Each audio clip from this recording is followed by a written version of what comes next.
sometimes causes a little bit of confusion when I say things like that. So the Maritime Security Program and the Tanker Security Program are designed to produce assets available to General Reed and Transcom for military transportation, not primarily to carry the nation's commerce. To the extent they carry the nation's commerce, it is a byproduct of carrying military cargo with excess space. So the focus is a little bit different. And you can actually see it when we go to flag a ship in. The first question that's asked is, what's the military utility, not what is the commercial utility. And in fact, there's a separate set of rules for flagging ships in under the Maritime Security Program that make it easier than if you are flagging in ships for commercial trade. I'm not quite so sure that I understand that. And I think in terms of regulatory reform, that ought to be something we ought to talk about. But that is, in fact, what happens. It's easier to flag a ship in under MSP rules than it is just for general commercial trade. So a ship that is designed to carry cargo primarily for international trade, first and foremost, is going to be a heck of a lot bigger than what's in the Maritime Security Program.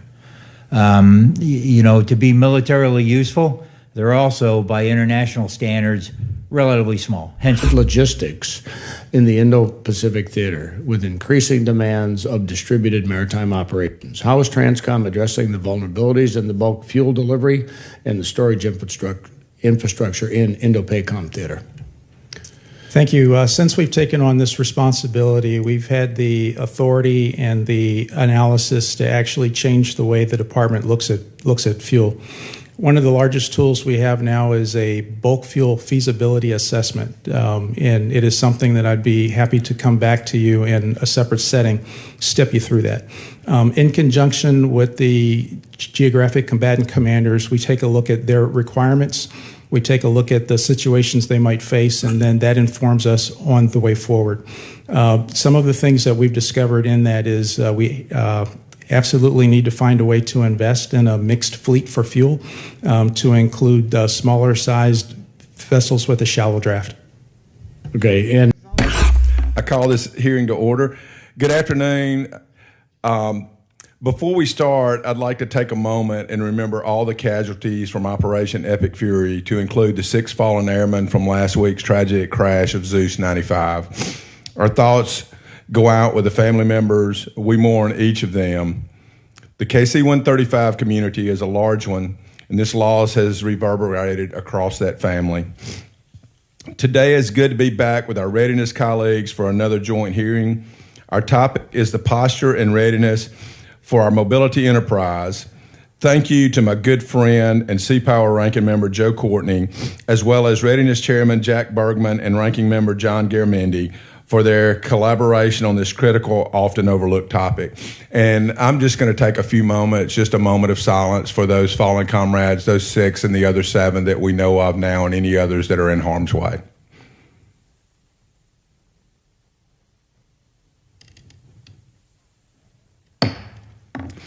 The United States Transportation Command and Maritime Administration, Transcom and MARAD, provide vital logistic capabilities and support our force projection to help overcome the tyranny of distance. It's only getting harder to move and sustain our equipment and our people across these vast distances. However, this mobility is the foundation of our ability to project peace through strength.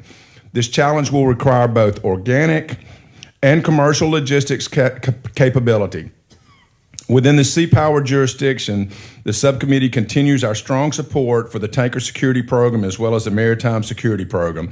The FY25 NDAA strengthened these programs, and we stand by to provide any additional statutory changes that assure our access to critical sea-left capability for liquid and dry cargoes on U.S. flagged and U.S. crewed commercial vehicles. I think it was General Patton who said, operations are for amateurs, logistics are for professionals. General Reed, I know that you understand how important logistics are to our nation's armed forces. The same with you, Mr. Carmel. It is so important that we get the logistics piece right, whether that is getting there or getting back there or resupplying while we're there. There is nothing more important than Transcom and MARAD. I'm going to enter the rest of my statement for the record, but before I do that, I just want to pass on General Reed has his wonderful wife, Lynn, here with him today. As someone who has served, I understand that our family members, especially our spouses who endure our careers and allow us to do the jobs that we have to do, I cannot thank you enough. Your service is as great or greater than the service members that you allow to serve. And so I just can't go without saying thank you for being here today, as I'm sure you have been a partner throughout General Reed's career, and we thank you for that. And with that, I recognize my friend Joe Courtney. Thank you, Chairman Kelly. And I also want to begin by associating my remarks with your words of condolence and sorrow, particularly over the loss of the KC-135 air crew and all the families who've lost service members in the war in Iran. This committee has jurisdiction over the tanker program and the work of its pilots and crews who do so much important and complex operations for our national security, and their service, which sometimes is not maybe that well known, deserves all of our support and appreciation for what they do. Not just for our armed services, but also for our country. And again, I want to welcome both witnesses here as well, General Reed and Mrs. Reed, for being here. Our new MARAD administrator, Steve Carmel. Again, we had a great visit a few weeks ago, and I'm very excited about the fact that someone with your incredibly strong background in industry, is at the helm of this position, and I think a lot of us all kind of think alike, and hopefully we're going to do good things together. So again, thank you for your appearance today. Again, we hold this hearing every year, and sometimes it does feel a little bit like Groundhog Day because some of the recurring challenges are sort of revisited year in, year out. What I would say is the good news is there is strong bipartisan support for recapitalizing the Sealift program, which Trent mentioned in his opening remarks, and the same holds true for our airlift programs as well, which particularly, and hopefully we'll talk a little bit about the C-17 age right now in terms of where that stands in terms of our future priorities. Again, this subcommittee remains committed to moving these priorities as fast as possible.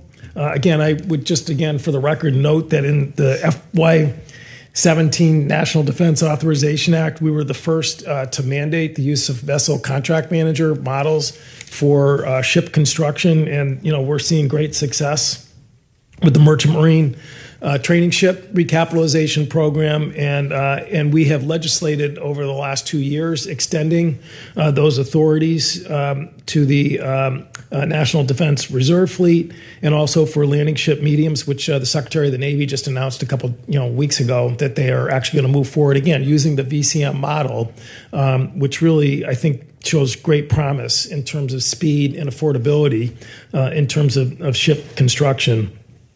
Again, I would just end by noting what I mentioned a moment ago, which is that the C-17 cargo planes, which have been workhorses for decades, are starting to get a little long in the tooth, and we need to start having a real conversation. Hopefully, it will spread to other committees and the defense committees in terms of, how we, not get in a situation where we're doing service life extensions ad nauseum for, platforms that really cost a lot of money to sort of keep in the air. So again, I want to recognize our friends from the Readiness subcommittee, who again are very passionate and active in this portfolio. And with that, I yield back. Thank you, Ranking Member Courtney. I now recognize Mr. Bergman, who is not here. If I ask unanimous consent that his opening statement be entered for the record, as well as my completed statement from earlier. And with that, I recognize Mr. Garamendi.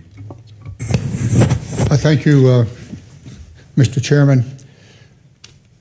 Welcome, Mr. Carmel. Delighted you're with us. Appreciate the conversation we had, and look forward to continuing that conversation. General Reed, your lovely wife behind you. brings you even more attention. And we appreciate your meeting when we had an opportunity to discuss many of these issues. I do represent Travis Air Force Base, so this issue of refueling is very, very much on my mind, as well as the C-17s and other transport aviation assets. Joining my colleagues here in acknowledging our service members that have died in the most recent conflict in Iran. Our thoughts and prayers are certainly with the members, their families, and others who are continuing to serve. Whether transporting cargo, refueling assets, or sustaining our forces, men and women support our mobility enterprise both in uniform and out. It's a critical source of our nation's strength. I'm grateful that the subcommittee's meeting again jointly. I really enjoy the company of Mr. Kelly and Mr. Courtney, and of course our chairperson on the Readiness subcommittee.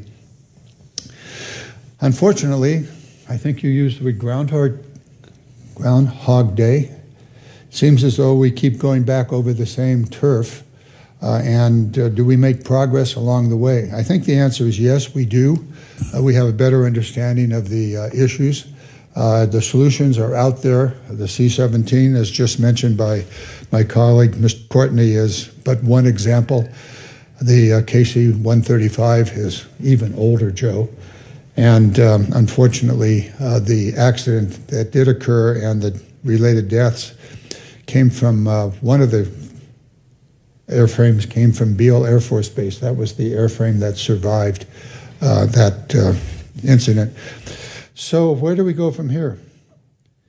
I guess I awoke in the last couple of days. I'm going, the Secretary of War did what? He applied for a Jones Act waiver? Why? What's that all about? I want to get into that in much more detail. You just can't take a Jones Act waiver and say, okay, we're going to do it. Waiving for what, where, why, how, and what was the problem that was going to be solved here? We really need to find out. The committee generally, and certainly in my own role, has been to support the Jones Act. It's critically important, and it relates directly to the issue of the SHIPS Act. And Mr. Kelly, thank you so very much for joining with us in being one of the 4 principal authors of the SHIPS Act. So what's going on here?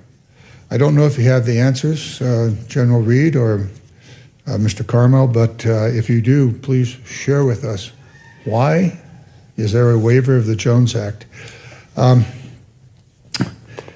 So let's just spend a moment on the SHIPS Act. If we're concerned about moving personnel and equipment, we're going to have to build some American vessels. And we're going to have to flag them in America. We need our shipyards to be busy. And ultimately, we cannot succeed if we do not have the fleet to move the men and equipment and women and equipment. So we'll see what happens. The SHIPS Act seems to be in good shape, and hopefully will move out of Congress and to the President. I do appreciate the President's statement on the maritime necessities. It fits very well with the SHIPS Act, and so we'll continue to move that. So, TRANSCOM and MARAD, we win or we lose based upon the work that you do. Mr. Carmel, you had some different ways of looking at how to build our fleet. I hope you're going to take that up. And when I go to questions, I'll probably, if you don't pick it up, I will query you on what was a new way of moving this thing forward. So with that, I yield back and look forward to the hearing. Thank you. The gentleman yields back. I now recognize the witnesses for 5 minutes each. Mr. Carmel, I recognize you, and when you're done, General Reed, for your statements. Thank you, sir. Good afternoon, Chairman Bergman, Chairman Kelly, Ranking Member Garamendi, and Ranking Member Courtney. Thank you for the opportunity to appear for you today. I want to start with a simple framing. The United States is not experiencing a temporary maritime downturn. We are confronting the cumulative effects of a long-term structural disengagement from the global maritime system. 3 facts define where we are today. First, the United States has not built a commercial ship for sale into the global market since 1960. We do not build, nor could we, the types of ships that carry our nation's commerce. In fact, we cannot repair them either, our ship repair sector being incapable of docking large container ships, all things considered, that make up a large part of the MSP fleet, for example. This is not a cyclical gap. It reflects decades of separation from the international shipbuilding ecosystem, and building at scale means building for the export market, not a domestic one. In the U.S., we seem to have lost a firm grasp on what big means. Second, the U.S. flag international fleet has declined to roughly 80 ships. None primarily carry the foreign commerce of the United States, and not one molecule of energy. Nor do we have the capacity to service with U.S. flag cable ships the undersea infrastructure upon which hundreds of billions of dollars a data deliverable U.S. export trade depends. Nor can we mine critical minerals on the seabed with U.S. flag ships. At the same time, we often overlook the critical economic and strategic value of the Great Lakes and Inland Waterways fleet, which must be more fully integrated into our maritime ecosystem. Third, Congress and Transcom deserve real credit for preserving sealift capacity, but those investments operate within a legacy architecture. The resulting brittleness of a surge sealift capability dependent on that model tells us that perhaps it needs to be re-examined. The Ready Reserve Force struggles because of the indisputable and fundamental fact that idle assets decay. Fighting that is expensive and rarely successful. Taken together, these are not isolated shortcomings. They are the predictable outcome of treating maritime capability as a collection of discrete assets rather than an integrated system, and a cost-centric strategy that has outsourced shipbuilding, repair, logistics, financing, and digital maritime infrastructure. Outsourcing is cheap, but it works only as long as those you are outsourcing to are willing to do the work, and it robs you of the most critical component of resilience, which is options. Choice before Congress is therefore not whether to make incremental improvements, but whether we prepared to make trajectory-altering change, to think not only outside the box, but outside our experience. If we do so, maritime dominance is within our grasp. That change in mindset requires resisting a familiar but dangerous instinct, optimizing incumbent architectures rather than re-architecturing the entire system. The United States risks modernizing its industrial plant to become merely better at low volume instead of rebuilding it for repeatable modular production integrated with the digital engineering at scale. One principle above all else must guide our efforts as we operationalize the Maritime Action Plan to build our maritime ecosystem. Maritime power must be grounded in commercial reality. Fleets that do not carry cargo cannot sustain themselves. Access to trade, not expanded subsidy, must be the foundation of any durable solution. Today, access to cargo is one of the most serious challenges facing not only a revitalized shipbuilding enterprise, but both the Maritime Security Program and Tanker Security Program. The pool of preference cargo is limited and some trades declining. This constraint is a principal reason why it would be very risky to expand the Tanker Security Program beyond the 10 vessels currently enrolled. Expanding capacity without expanding cargo access would dilute utilization and reduce effectiveness. The same constraint places increasing pressure on the Maritime Security Program carriers. Efforts to improve Reserve Force readiness through activations draw from the same limited pool of preference cargo on which MSC vessels depend. In effect, readiness measures for one part of the system unintentionally cannibalize another. This highlights a fundamental tension in the current architecture. The Maritime Security Program and the Ready Reserve Force are not independent instruments. They interact and at times compete within a single constrained cargo environment. That tension underscores the Maritime Action Plan's Pillar 1 and Pillar 3 emphasis on cargo access and systems integration, recognizing that commercial viability, reserve capacity, and readiness must be managed together rather than expanded independently. Underlying all this is a single organizing principle. Assets fail, systems endure. Maritime power functions as an ecosystem, and it must be rebuilt as one. The Maritime Administration is committed to being a responsible and responsive partner in that effort. Rebuilding our maritime capability is achievable, but it must be treated as a priority. Absent that prioritization, our future testimony will no longer be about how to achieve maritime dominance, but how to live without it. Thank you. General Reed. Chairman Kelly, Ranking Member Courtney, Chairman Kelly, Ranking Member Courtney, Chairman Bergman, Ranking Member Garamendi, distinguished members of the committees. Today, my bride Lynn, our senior enlisted leader, Chief Master Sergeant Brian Kraselnik, and the men and women of the United States Transportation Command pause for 6 seconds to offer condolence and comfort to the families of 6 Air National Guard and active duty teammates who gave their all while serving in the CENTCOM area of responsibility.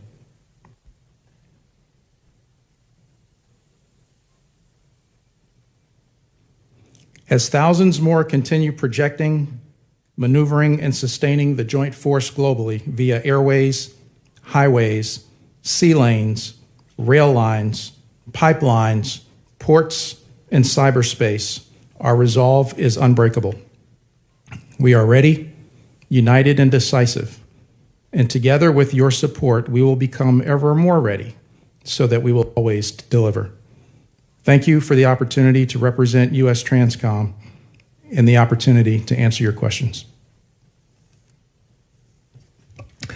Thank you, witnesses, and thank you for appearing here.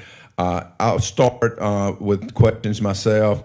General Reed, thank you for visiting with me, and as we discussed and was demonstrated in Operation Midnight Hammer, air refueling is a critical enabler for the entire joint force. Too often, tanker capacity is treated as a follow-on consideration rather than a foundational requirement. As we evaluate future force structure, whether adding bombers, sustaining a future 24/7 airborne command and control like Looking Glass, are you assessing tanker requirements up front, and do we currently have sufficient tanker capacity to meet these demands, and if not, what additional capability or capacity is needed? Thank you, Chairman, for that. The principal role of air refueling and airlift within U.S. Transcom is to serve as the immediate force. This is when we need to be the most responsive. This is when we need to get the joint force moving the fastest. And the best way to do that extended at range is through air refueling.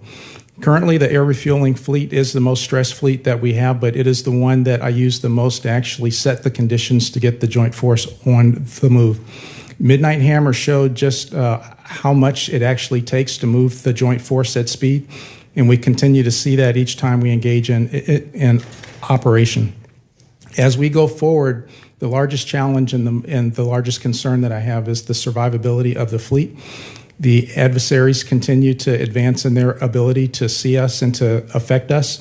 And so with that, we continue to press for increased connectivity of the fleet to be able to get information inside the airplanes to the crews so that they could see what's happening around them, that I can give them direction and control, and that they can be more responsive. Something else that absolutely has to happen, and I appreciate your support, is the continuous recap of the fleet. Right now, it's currently the KC-46, and I ask that we continue to spend for that. Thank you. Retired Admiral Gary Roughead recently wrote an article in Real Clear Policy about the importance of government cargoes for U.S. maritime presence. I ask unanimous consent to enter the article into the record. Without objection, so ordered. General Reed, given Transcom's reliance on the tanker security program for surge capacity, how are you ensuring reliable fuel procurement and supporting TSP operations for a contested environment? And are there any gaps that could limit availability? The gap that we have is that the fleet as it stands now is incredibly small, but just as we heard before, cargo is all important. And so we in Transcom are trying to do what we can within the authorities that we have to increase the opportunities for that. We continue to explore any and all possibilities that we may have through exercising as well. But as we go forward, we are going to have to find ways to expand the fleet. And again, General Reed, and I'm trying to get to you, Mr. Carmel. I'm not ignoring you. The Mobility Capability Requirement Study has been an invaluable resource, and I commend your team for the depth of analysis over the past 35 years. As we look at the most demanding scenarios for bombers, airlift, and tanker operations, have those stress cases been validated against the current assumptions of the MCRS, and do they accurately reflect the demands we would face in a high-end conflict today? And as an aside, does DOD realize an aircraft floor is not an aircraft ceiling? Thank you for that question, and thank you for the credit for the work for the last 35 years. We are currently, as we speak, running through the next study, which is due to you early next year. It will take into account emerging threats that we see. It will also take into account the experiences that we've seen in the last 2 to 3 years. Once that study is complete, it will inform what changes we need to make, and we'll come back to this committee with those findings. Thank you. And Administrator Carmel, thank you for meeting with me. And in our meeting, we discussed the tanker security program and maritime security programs. Do we have sufficient government cargoes to make these programs effective? And what risks do any shortfalls pose to their long-term viability? Thank you, sir. As we discussed, we do not have enough cargo, government preference cargo. As I mentioned a few minutes ago, the tanker security program that limits potential growth. General Reed and the Transcom team are great partners with us in industry, and we all understand that we have a problem we have to solve. I would note that I think it might be a little bit unfair to place the entire burden of that solution on Transcom. I think the purpose of the TSP program was to provide militarily useful tonnage that potentially could make something of a living in the commercial space, and I think we ought to do a better job at looking there for that, in my personal opinion. That cargo is there. The solutions are all around us. It requires a different way of thinking about how to go about cargo, so it's not just a General Reed, you need to produce more military cargo. There's other ways to do this, and we're going to get there. Thank you, and my time has expired. I now recognize my friend, Ranking Member Joe Courtney. Thank you, Chairman Kelly. So, Mr. Carmel, again, your testimony was actually quite impressive in terms of just, laying out a different type of vision that we just got to get out of, sort of the rut that we're in that's constraining the growth of shipbuilding and the maritime sector. We talked a little bit a few weeks ago about the fact that, a national maritime strategy really is the best way to kind of, paint the picture so that, different parts of the government, not just Transcom, can really work towards achieving that goal of expanding capacity. What's your view of a national maritime strategy right now in terms of, and do you see one coming together that, again, is going to help guide Congress and the country?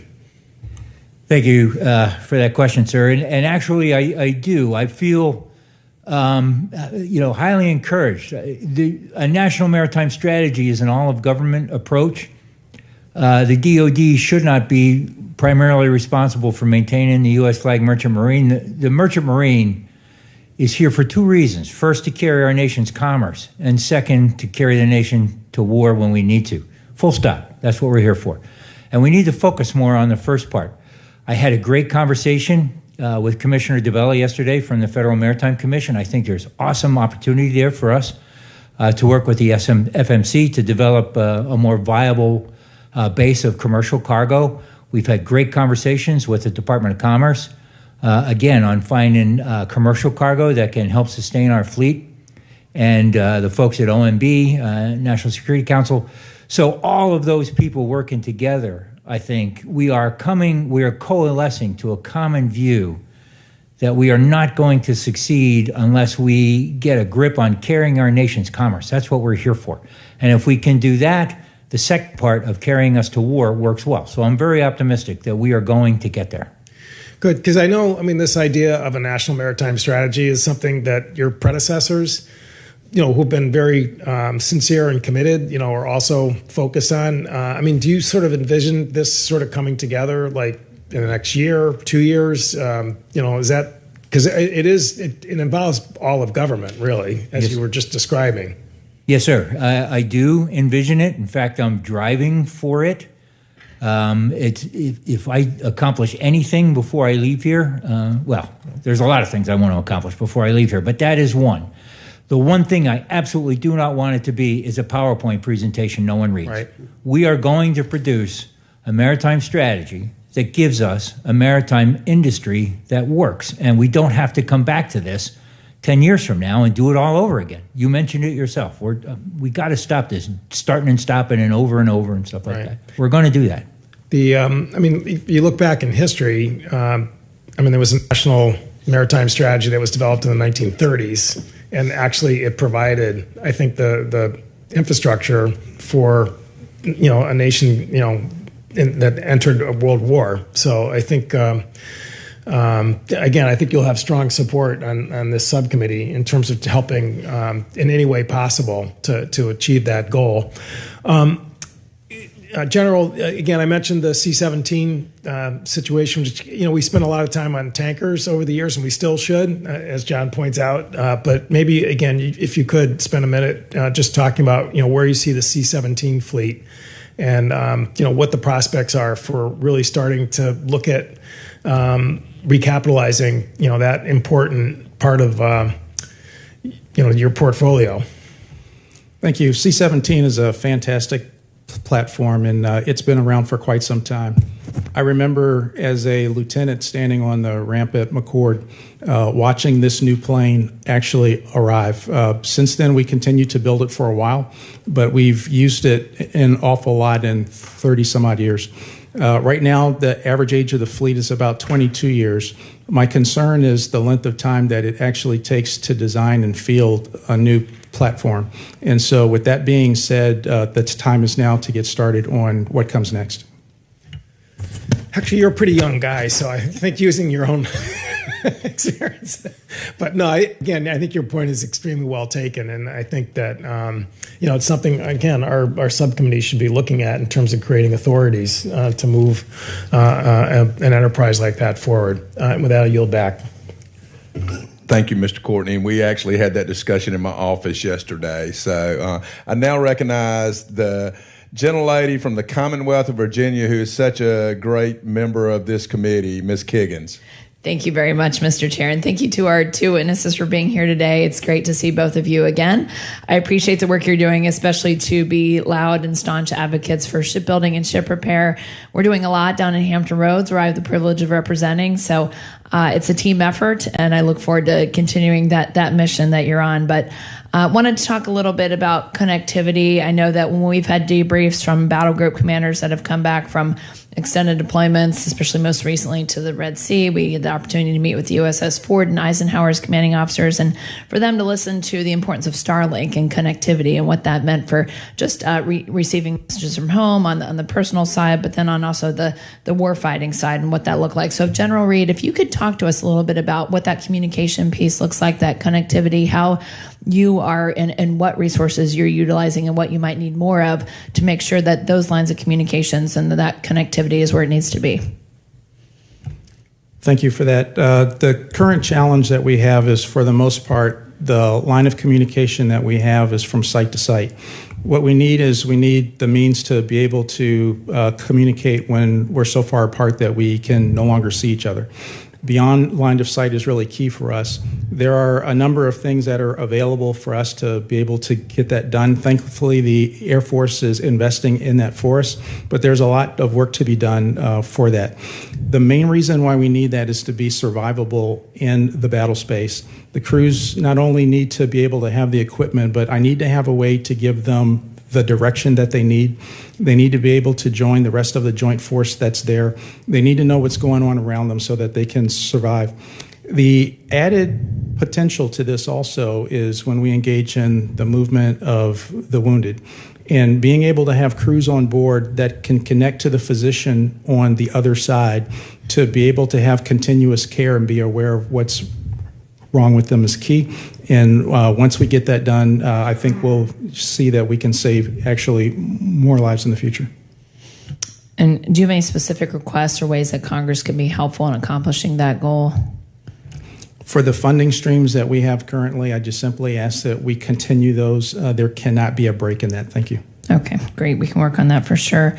And then, Mr. Carmel, you've stated in the past that United States flagged ships carry almost none of our international commerce. And the U.S. government maintains several programs to encourage the maintenance and acquisition of American vessels, such as the Maritime Security Program and the Tanker Security Program. So can you speak to the relationship between these programs and how they relate to international commerce? Thank you for that question, and it is something that I think sometimes causes a little bit of confusion when I say things like that. So the Maritime Security Program and the Tanker Security Program are designed to produce assets available to General Reed and Transcom for military transportation, not primarily to carry the nation's commerce. To the extent they carry the nation's commerce, it is a byproduct of carrying military cargo with excess space. So the focus is a little bit different. And you can actually see it when we go to flag a ship in. The first question that's asked is, what's the military utility, not what is the commercial utility. And in fact, there's a separate set of rules for flagging ships in under the Maritime Security Program that make it easier than if you are flagging in ships for commercial trade. I'm not quite so sure that I understand that, and I think in terms of regulatory reform, that ought to be something we ought to talk about.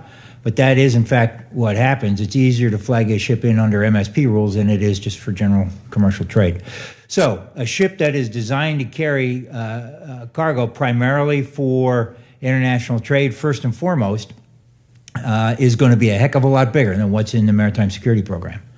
To be militarily useful, they're also, by international standards, relatively small. Hence my comment in my opening statement that we've kind of lost a bubble on what big means in this country. And so they're different types of ships. They do different things. And for the Maritime Security Program and Tanker Security Program, to the extent they carry commercial cargo at all, it's just an artifact, not the principal purpose of the ships. I appreciate your answer. Thank you very much. And just as an aside, in my last few seconds, just want to say thank you for the work you're doing to support the U.S. Merchant Marine Academy and our 6 state maritime academies as well. And I know Congress has approved and appropriated funding for the national security multi-mission vessels, 5 of them, I believe. So look forward to continuing to support that and all of our young men and women who choose to serve there. But thank you for the work you're doing. I'll yield back. Gentlelady yields back, and I'm going to take a point of personal privilege. I think we have 4 cadets from the Virginia Military Academy from VMI. Is that right? No. Oh, Virginia Tech, right? Yeah, from the Virginia Tech Corps Cadets. Cadet Corps. Would you please stand? You look so great in your uniforms, and it is so great to have young people willing to serve this great nation. And since I screwed up where you're from, I think I do know how to say go Hokies, right? All right, thank y'all. I now recognize Mr. Garamendi. Chairman, if I may, one day you could be me. Thank you.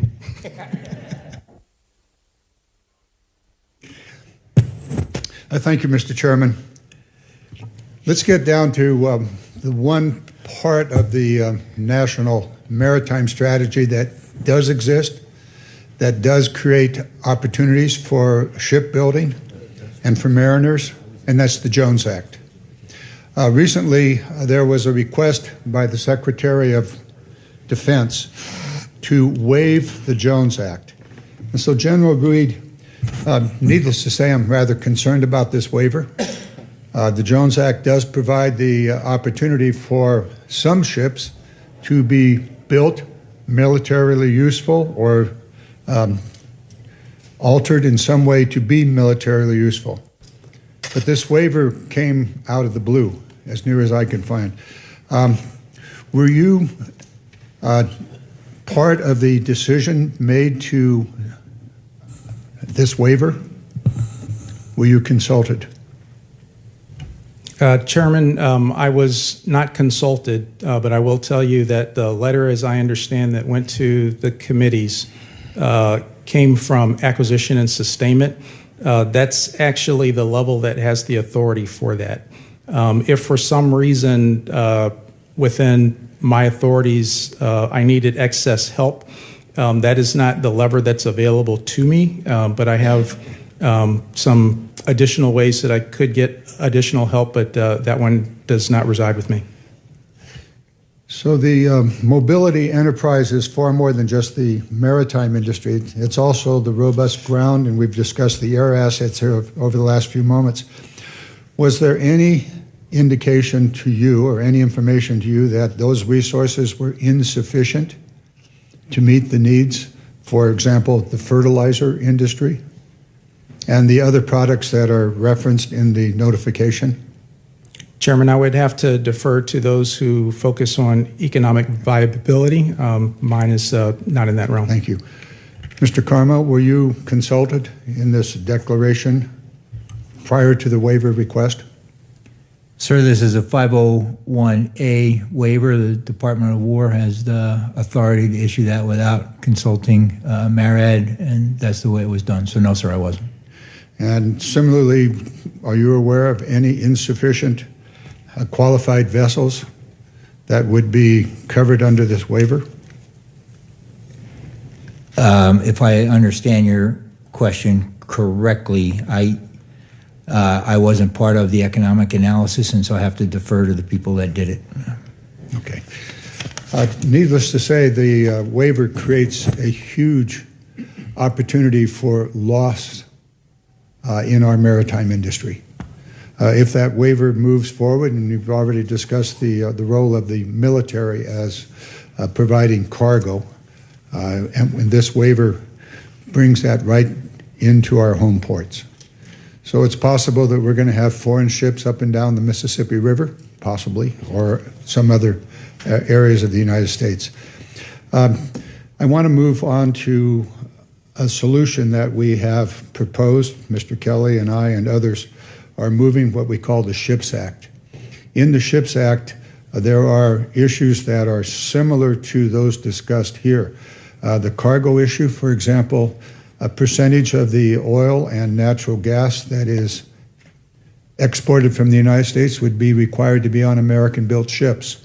So the tanker security program would be augmented, or at least the purpose of it would be met by American-built ships, American-flagged, that would be carrying LNG or petroleum products. Perhaps as many as 40 ships over the next decade, perhaps even more, considering the export that the United States has. I want to bring to the attention of the committee that much of what we're going to be discussing here is answered in the SHIPS Act. I won't go into detail. Mr. Carmel, in our discussion, you suggested there was an additional way to provide for the fleet necessary to support the American military. And you suggested that be that we waive into the program ships and then cycle them in and out. Do you recall that discussion? And yes, sir, I did. You're going to have to answer it with some other. My time has expired here, but I do want to come back to it and discuss that with you. Yes, sir. Thank you. Yield back. Thank you, Mr. Garamendi. I now recognize the gentleman from Michigan, Mr. Bergman. Thank you, Mr. Chairman, and thanks to our witnesses. Great to see you both again. I know, as I've met with you on more than one occasion, you don't try to sell us a bill of goods up here. You tell it like it is, and we really appreciate that. Mr. Carmel, MARAD has previously indicated a significant shortfall of qualified mariners needed for a full mobilization. How is MARAD coordinating with the Coast Guard to speed up the credentialing process to ensure that trainees from our state maritime academies are entering the workforce more expediently? Thank you, sir. Yes, it is true. The manning issue is a complicated one. When we have enough people to surge the RRF, we have too many people for steady state, and we have unemployed people on the beach, and that's not a healthy thing. So it's a problem that has to be solved in many ways. I had a meeting with the state Maritime Academy presidents an hour before I got here, and they brought up some great examples. There are 17 regional exam centers. Those are the only place kids can take exams. It impedes the ability of those kids to get their licenses, and so that's something that we really ought to think there must be a better way to do this. It's an antiquated system. Same with processing paperwork for mariner documents. Not every mariner is a licensed officer. We can't forget those guys, and we need to make things easier for them. Military to mariner programs, all that. But at its core, we have to develop a rational approach to how we want manning done, which includes, by the way, the SSO program, which creates another source of tension. If we activate all the SSOs, the Sea Lift Security Officers, we rob the bridges of the people we need to sail the fleet. So it's a big system problem we need to solve all together. And yes, we're talking with the Coast Guard, Maritime Academies, unions, everybody. Okay, well, I'd like you to take this for the record, but what are the new tangible initiatives MARAD is implementing? Just a little list to not only train but to retain mariners in the U.S. flagged fleet. But interesting to see your retention priorities. Just like in the military, we train, and then we attempt to retain over the longer term. General Reed, as the single manager of global bulk fuel delivery and management, Transcom must balance the tyranny of distance and the potential for contested logistics in the Indo-Pacific theater with increasing demands of distributed maritime operations. How is Transcom addressing the vulnerabilities in the bulk fuel delivery and the storage infrastructure in Indo-PACOM theater?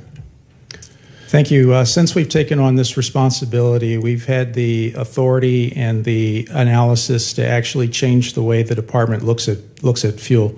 One of the largest tools we have now is a bulk fuel feasibility assessment, and it is something that I'd be happy to come back to you in a separate setting, step you through that. In conjunction with the geographic combatant commanders, we take a look at their requirements. We take a look at the situations they might face, and then that informs us on the way forward. Some of the things that we've discovered in that is we absolutely need to find a way to invest in a mixed fleet for fuel to include smaller sized vessels with a shallow draft. Okay, and one more, in the FY 2026 NDAA designated the commander of Transcom as one of 3 senior officials responsible for the integration of global contested logistics posture management. How are you working with the DECSEP DEF? The tongue's not working too well here. Too many syllables, and the vice chair of the Joint Chiefs to mitigate the risks related to that contested logistics. Thank you so much. Together with the combatant commands and the services, I represent the gaps that they experience as well as the gaps that we find in U.S. Transcom. Working through and with the vice chairman representing the advice of the chairman, it's a very strong relationship with the deputy of the department who actually drives the resourcing, which is the most important part. That was the part that was had the most room for improvement. And I'd have to say that the individuals that we have in place right now are exactly the right folks to make this work. Great. So what I heard you say was identify the gaps and then mitigate them. Thank you, and I yield back. Gentleman's time's expired. I now recognize a gentleman from the great state of Illinois, Mr. Sorensen. Thank you, Mr. Chairman. And I, too, am thinking of every fallen service member as well as every warfighter and peacekeeper who is in harm's way right now. The state of Illinois is so incredibly proud to be home to Transcom's headquarters at Scott Air Force Base in the heart of Illinois. I speak for Congresswoman Budzinski with a collective thanks to the folks at Transcom for doing such vital work for our armed forces in her district and in our home state. General Reed, I'm always so glad to have you with us, and it's always good to have someone, so I'm not the only person from Illinois in the room, so I'm grateful to see you here in HASC again.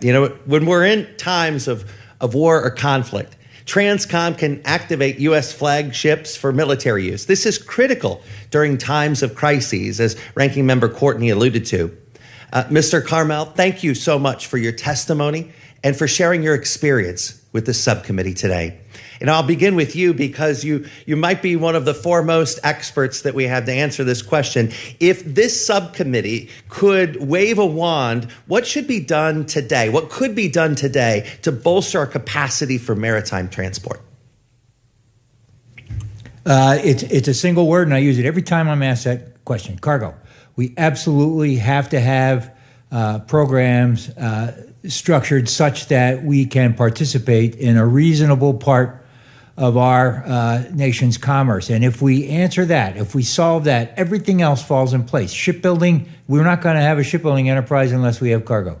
We're not going to have a ship repair enterprise unless we have cargo. So we absolutely must have a regime that allows us access in a reasonable way to our nation's commerce. So glad that you mentioned that. I'll come back to that. General Reed, have you seen any changes in the U.S. flag inventory or readiness levels over the past year? And has there been a plan to account for any potential reduction in this capability? So first and foremost, I have to follow the conversation here is that cargo is king. And when we have the cargo, we actually generate the system to do everything else that we need the system to do. With regards to having the vessels and the crews to actually sail, that's where it starts. As we continue to look at the Ready Reserve Force, continued investment in that is key for Transcom. And we also need to continue to invest in ships that are not only by use, but to have ships that are built here. Mr. Carmel, anything to add to that, to the General? No, sir, I think the General covered it. Well, one thing I did want to bring up, when we look at humanitarian efforts around the world, in this administration, they have made an effort to grind international humanitarian aid to a halt. I believe every member of this committee believes in scouring out the waste, the fraud, the abuse. But the reality is that the food aid today is not reaching those who are in need. And if we ignore that, it will just increase the instability around the world. And I'm grateful that I also get to sit in a chair in the Agriculture Committee. Our farmers are so incredibly proud to supply international food aid. But the president's slashing of humanitarian efforts has slashed the essential export markets for our farmers. And reckless economic policy like this leaves American farmers in the lurch. And it costs our own country an estimated $2 billion in revenue, and we can't afford it. And so when humanitarian efforts go away, they take business away from U.S. flag maritime businesses. Cargo is key. It's a real issue because a lack of cargo hurts our country's readiness. But there's good news because we can solve this today. If the Trump administration decides to rebuild our humanitarian efforts, restoring farmers' ability to provide nutrition to the rest of the world, then our U.S. flag fleet then becomes resilient again. So, Mr. Chairman, how about the words, make our U.S. flag fleet resilient again? It's got a nice ring to it. And I yield back. I thank the gentleman. The gentleman yields back. I now recognize the gentleman from Louisiana, Mr. Higgins. Thank you, Mr. Chairman. General Reed, I enjoyed our recent meeting.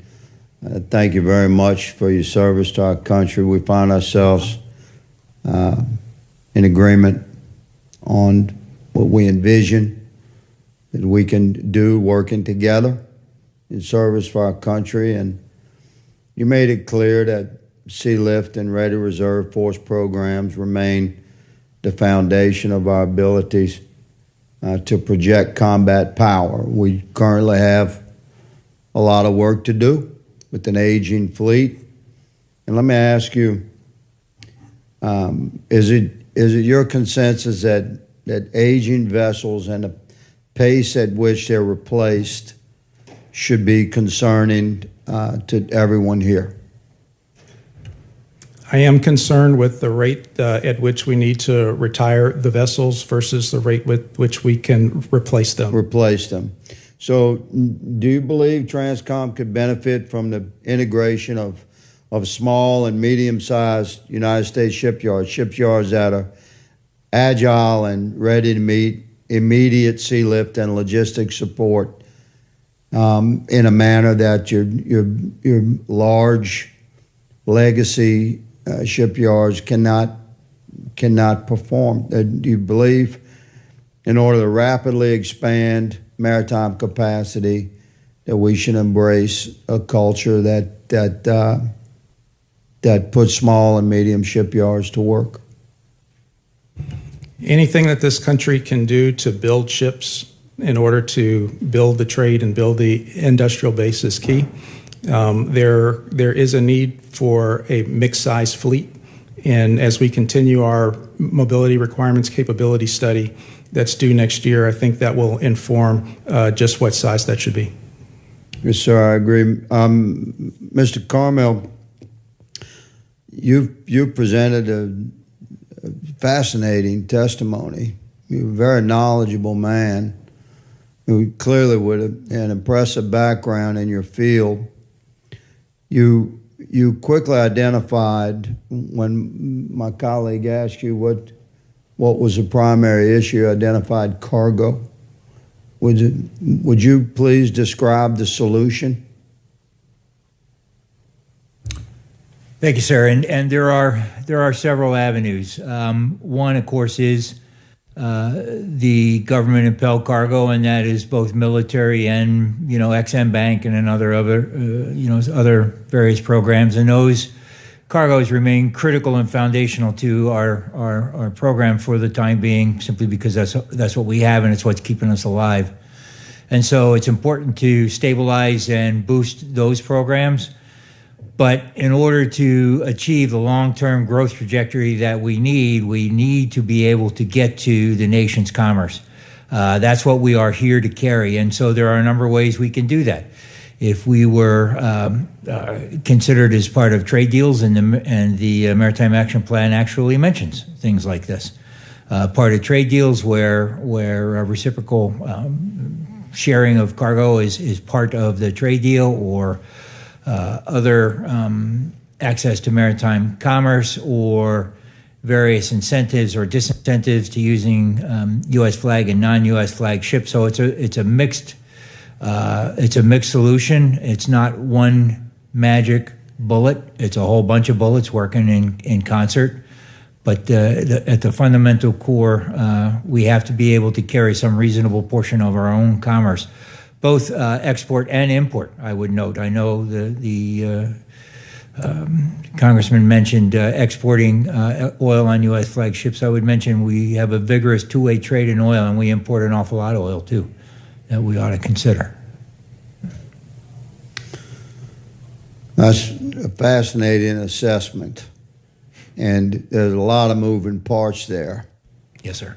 And it's not easy to look over the horizon and envision a complete solution to the quandary we find ourselves in, and maintain commitment to the principles that we've established regarding American flag vessels and American crews and American ports.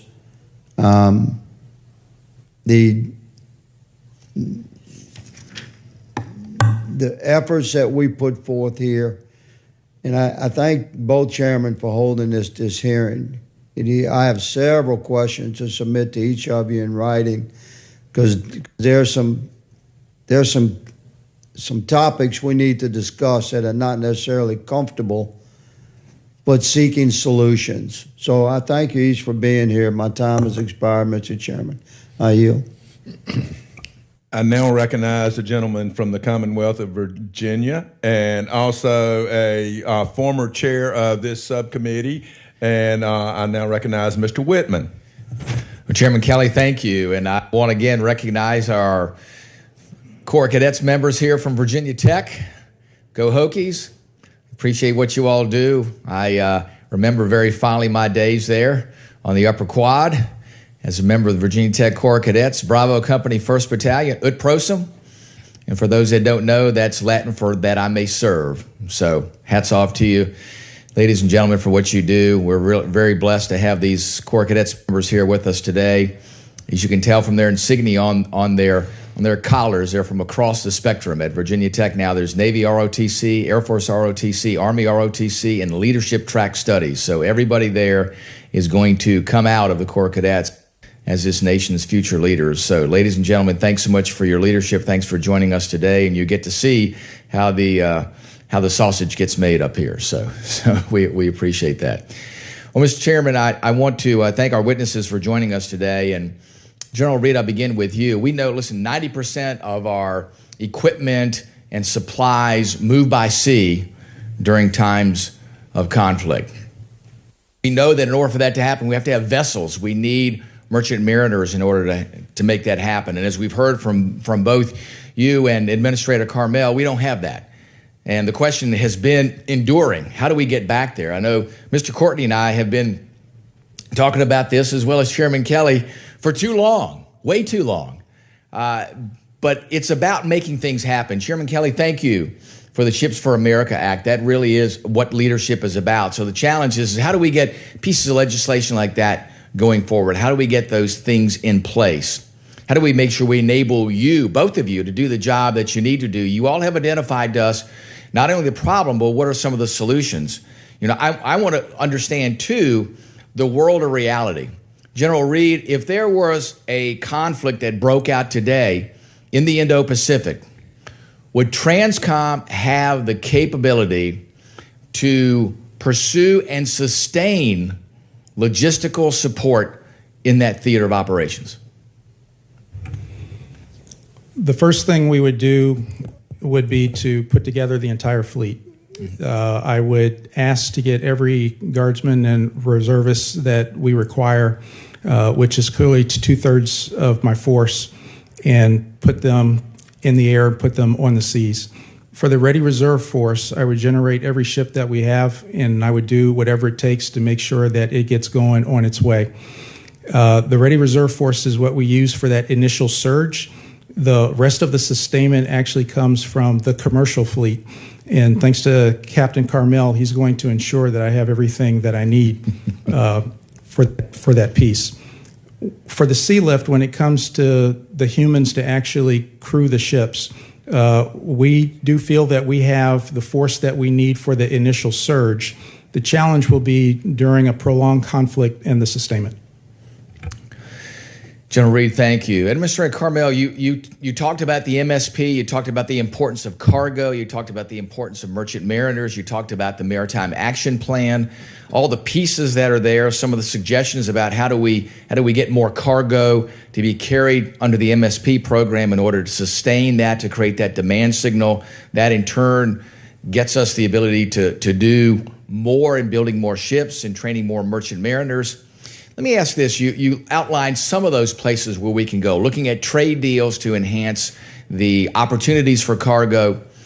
Tell us the things that Congress can do now in this year's NDAA. Are there enabling pieces of legislation that would either give you the direction that you would need to give a little more momentum towards that? Are there authorizing pieces in the statute that you need? What are the things that this committee can do in addition to funding that will help you execute on the Maritime Security Program and make sure you get the Maritime Action Program in place and actually get the things done that you talk about? And I know that you're underway in getting that, but what can we do to give you that momentum to get it done even faster?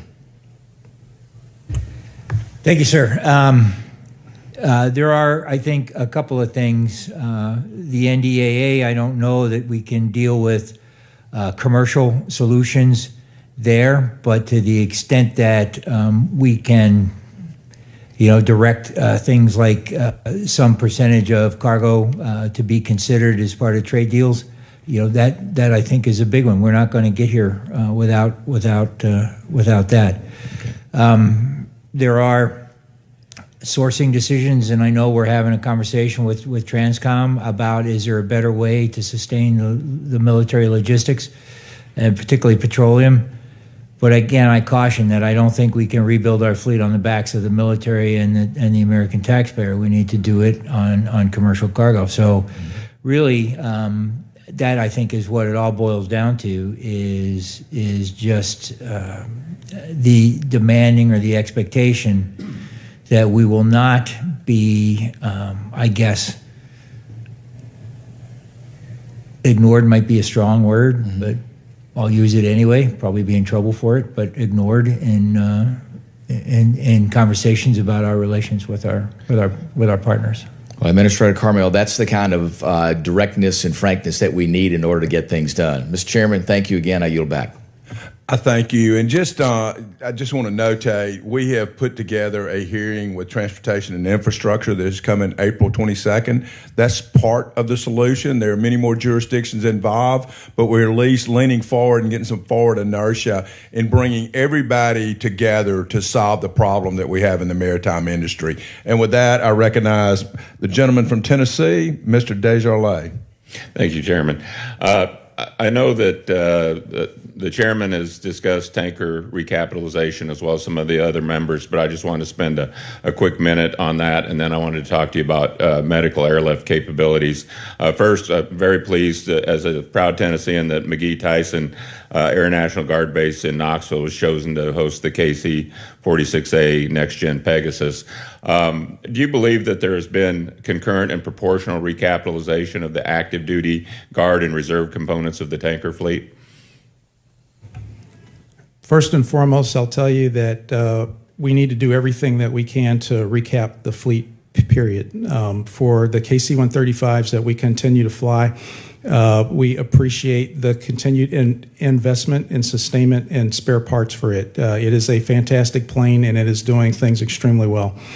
As we go forward and under the current plan for the service to buy, once we get to the current end of the buy, we will still have about 300 KC-135s. They will be close to 70 years old, and they will need some care. And so whatever we do, we need to invest in the whole thing because I need them all. But as the new KC-46s are coming into the fleet, I defer to the services to determine where those go. My expectation is no matter where they are, when we need them, I get them. Okay. And in terms of medical airlift capabilities, in August, Transcom participated in exercise Ultimate Caduceus 2025, involving about 1,000 military personnel and more than 20 civilian hospitals. This operation was conducted in locations across the continental United States and areas in the Pacific. Can you speak to the Transcom's ability and capacity to conduct global patient movement at scale and in contested environments? Thank you for that. When we are called to serve, one of the first things that Transcom does is set the conditions for the force to move. And so we will distribute our forces wherever it's needed to include at the point of need. As a part of that is aeromedical evacuation, where we will send forward teams to care, teams to plan. And then what we do is we use any available aircraft available to actually move the wounded. We do know that we have some vacancies to fill. The service is working hard to make sure that we fill that. As we face a high-end fight, we do not know that we're going to be stressed. Okay. Well, we never want to use this capacity or want to do these evacuations. Obviously, it's critical that we be able to provide trauma care for military and civilian casualties in a contested domain. And while I appreciate that Transcom conducts these exercises regularly, does your office believe there's sufficient capability to meet requirements for large-scale combat operations in contested domains? And I'll just say, as a physician, and what we learned in the end of Iraq War and Afghanistan, that golden hour is critical. That if you can get a patient to a primary care facility within an hour, their chances of survival is about 95%. So I understand the importance of prompt and timely care for the best patient outcomes, and know how important your mission to perform medical transport is, whether it be directly related to Transcom efforts or other departments and organizations that you can partner with. What can Congress do to support your mission and patient movement, especially as we contend with potential conflicts for the Pacific and unique challenges associated with that domain? And I know that was kind of two questions, but wanted to get it all in so you had time to answer. First and foremost, continued investment in the equipment. If at all possible, the more equipment we can buy, the more equipment we have for the crews to use. Also builds options for us to put equipment in theater to pre-position. The other thing, too, is we continue to explore care back here in the States. There's some opportunities as we ran an experiment this past year of distributing the patients using commercial means. While we had a successful experiment, we're not at the point yet where we could execute a contract for that, but as we go forward, that's an option, and I'd appreciate all support once we get to that point. Okay. That's all I have. I yield back. With that, I want to thank the witnesses once again. I want to thank the wonderful spouses, our cadets from Virginia Tech. I got that right this time, for being here and being a part of this hearing. And with that, this hearing is adjourned.